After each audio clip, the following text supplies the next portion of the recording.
All right, so now I'm in my images here, and again, I'm going to go to my develop module here, and I'm going to tell you, here's an image that is clearly, the color is off, and in fact, if I take a look at this image, I really have nothing that would make a good reference point for color correcting. Maybe this rock down here, I could color correct off of that. And that's not too bad, actually. Gray rock works really well. But we're going to pretend that it isn't that way. And we're going to pretend that I have a color checker, and that's going to make life a whole lot better. This is a little tough situation because I was stuck my head in a tree to get this shot, and a base of a tree, as a matter of fact. And so I'm not able to get the color. The light is a little bit mixture, so I have really bright highlights and really dark shadows, but that's okay. This actually is going to be fine.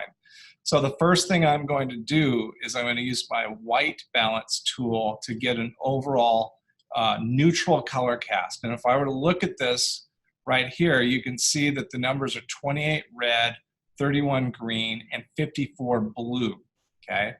And so that color is way off. If I use the white balance tool and I select this gray palette, this top bar here is a set of gray swatches. If I click on that, that will neutralize my color cast immediately, okay? Neutralize my color cast immediately. Now, what's nice about this, and you could all do this with a simple gray card. You can do an overall color correction with just a gray card, but now I have the ability to actually come in here and look at these highlight values, and you'll notice that I actually don't have any clip. I have a little bit of clipping going on there, and I can pull that down just a little bit.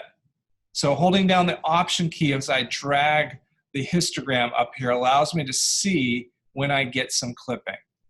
Well, what I can do is, this is a bright highlight, and I know that the first usable density below paper white is 5%, which would be 95% in RGB numbers. So what I'm going to do is drop my whites down a little bit, and in fact, I'm going to drop my overall exposure down just a little bit, where this is, right now it's at 93, so I can bring my exposure up just a little bit more. And now I'm at 93, I can bring it up just a little bit more on the highlights. Just right up there. So right now I'm about 96, 95%, depending on where I'm at in here. So I'll bring that back just a little bit on the exposure.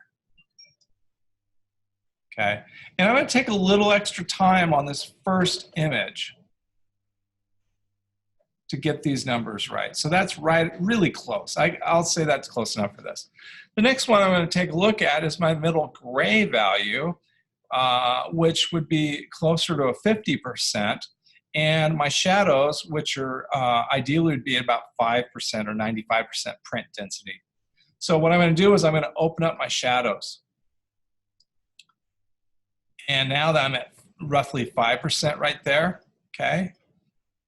And I'm still neutral on my middle color, and I've got slight color cast in the shadows, but you're gonna have a difference of shade in direct sun, and we balanced for the sunlight area, okay? So now I've opened that up a little bit, so that's at 5%. And now this middle gray, I need to open up just a little bit more. So I'll bring my exposure up. And I'll just have to bring this down just a little bit on my highlights. There we go. So very contrasty, direct sunlight into shadows. And now I've got my highlights, my brightest highlights at 96, so it's within 4 or 5%. My middle gray value is close to 50%. My darkest shadow is, I can actually pull my shadows back down a little bit, and that's getting down 7%. I can pull that back down a little bit. And we're getting closer. So remember, it's like pulling on a rubber band. If you adjust one area, you're going to be changing the other areas. So that's pretty darn accurate right there, okay? I've got separation there. And I don't know what it looks like on your screen. It looks darker than it should in a sense, but I can trust the numbers pretty well. So now that I've done that, I can actually take all these images that were photographed under the same lighting conditions and shift click. I'm going to shift click. And now what I'm going to do is hit the sync button right here. We use the sync button to apply one set of settings to other images. So I'm going to synchronize, and I'm going to check none to begin with. I don't want to sync everything. I'm going to sync treatment and profile, white balance, basic tone curve. Okay. The other thing I'm going to do actually is I'm going to go back to this because we didn't talk about the profile because I didn't have my software. For this, I would actually load a profile up here. But right now, I'm just going to go ahead and browse, and I'm going to go for a vivid color profile since this is a landscape image and not a portrait. So that would be one other thing I would do, is to set that. That just tells how it's going to interpret those colors with a little bit more saturation. See how that's camera neutral and there's vivid. So I can choose how I want to handle those colors. Okay. And I need to open up my shadows just a little bit more because of that profile. We want to start with the profile and then adjust. So that was my bad. So that's plenty good there. That's plenty good there. I can actually bring up my exposure just slightly. There we go.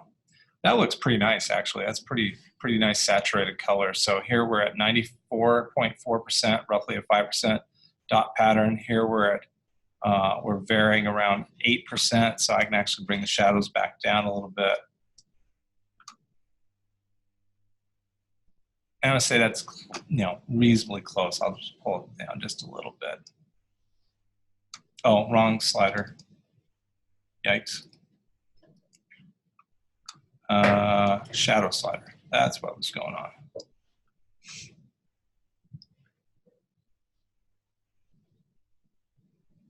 Okay, about 5%. And then here we're at 95%.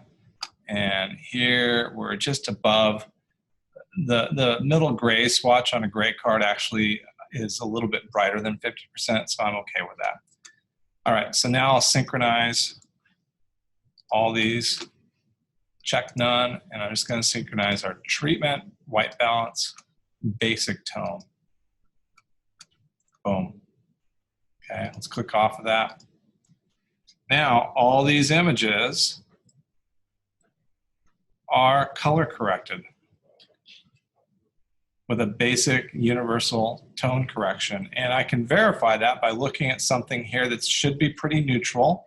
And here it's in direct sun, and so you'll see that I've got 74 red, 73 green, 66 blue, which tells me that it's a little bit of yellow, which could be reflecting off the yellow here, and it could be the fact that this is in direct sunlight, which is warm.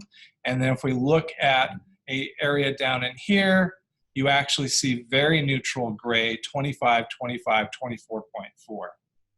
So the one thing about color correction I want you to understand is that when I have equal amounts of red, green, and blue, I have neutral gray. But when I have a mixture of direct sunlight and shade, I will always end up with either neutral highlights and blue shadows or neutral shadows and warm highlights. Most of the time, I would prefer to have warm highlights. This is a very fresh, summery scene. Okay. Probably could have used a little help on the composition. So I'm actually going to recompose this image, and then we'll bring it into Photoshop. So I'm just going to set it for a 4:5 proportion and turn it into a vertical. Take advantage of my cropping guides and double click that. Now I'm ready to go into Photoshop.